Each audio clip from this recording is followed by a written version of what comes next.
प्रारंभ होने जा रहा है सेवा, सुशासन और विकास का नया अध्याय, जिसके रचनाकार होंगे जन जन के प्रिय विष्णुदेव साय।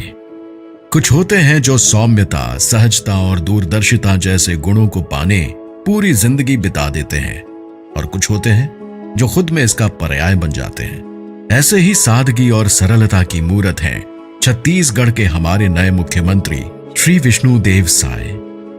21 फरवरी 1964 फागुन पक्ष के नवमी को छत्तीसगढ़ के आदिवासी अंचल जिला जशपुर गांव बगिया में साय परिवार में एक ऐसे बालक का जन्म हुआ जो आने वाले समय में छत्तीसगढ़ की राजनीति में ध्रुव तारा बनकर चमकने वाला था।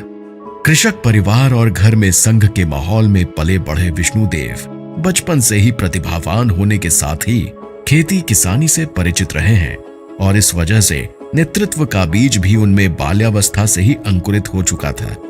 पिता राम प्रसाद साय और माता जसमनी देवी के लालन पालन में विष्णुदेव साय ने अपनी स्कूली शिक्षा कुनकुरी के लोयोला स्कूल से पूरी की। समाज के लिए कुछ करने की इच्छा और सबको साथ लेकर आगे बढ़ने की नेतृत्व क्षमता ने विष्णुदेव साय को युवावस्था में ही सार्वजनिक जीवन से पहला साक्षात्कार करा दिया था।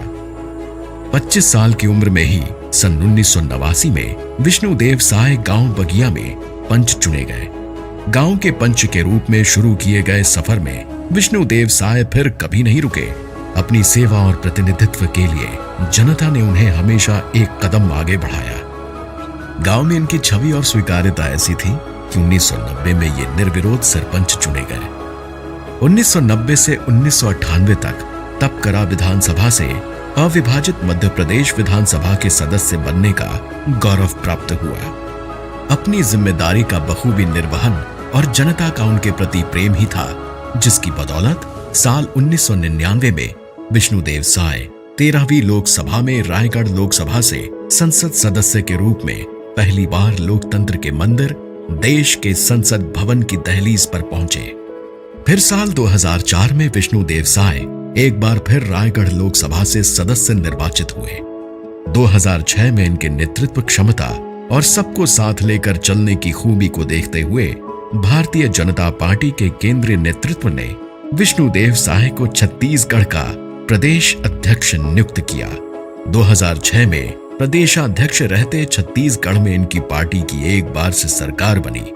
2009 में पार्टी ने लोकसभा चुनाव में एक बार फिर विष्णुदेव साय पर अपना विश्वास जताया और विष्णुदेव साय को रायगढ़ संसदीय क्षेत्र की जनता ने लोकसभा पहुंचाया। 2011 में पार्टी के प्रदेशाध्यक्ष के रूप में एक बार फिर विष्णुदेव साय की ताजपोशी की गई। फिर आया साल 2014 का वो समय जब पूरी दुनिया में भारत सूरज सा चमकने जा रहा था। देश में माननीय नरेंद्र मोदी जी की सरकार बनने जा रही थी। तब रायगढ़ ही नहीं बल्कि पूरे छत्तीसगढ़ की मजबूत आवाज बनकर दिल्ली में विष्णुदेव साय उभरे। 16वीं लोकसभा में बतौर सांसद विष्णुदेव साय केंद्र सरकार में इस्पात, खान, श्रम और रोजगार राज्य मंत्री के रूप में न सिर्फ प्रदेश के प्रतिनिधि बने बल्कि अपनी मजबूत प्रशासनिक क्षमता और कुशल नेतृत्व का भी बखूबी परिचय दिया। कठिन समय और चुनौतियों में भी विष्णुदेव साय ने धैर्य और कुशल नेतृत्व का परिचय देते हुए 2020 से 2022 तक पार्टी का नेतृत्व किया। 2023 के हुए विधानसभा चुनाव में श्री साय एक बार फिर कुनकुरी विधानसभा से विधायक के रूप में जनता की सेवा के लिए चुने गए, और एक बार फिर राज्य की जनता ने इनकी पार्टी को सबसे बड़ा जनादेश दिया।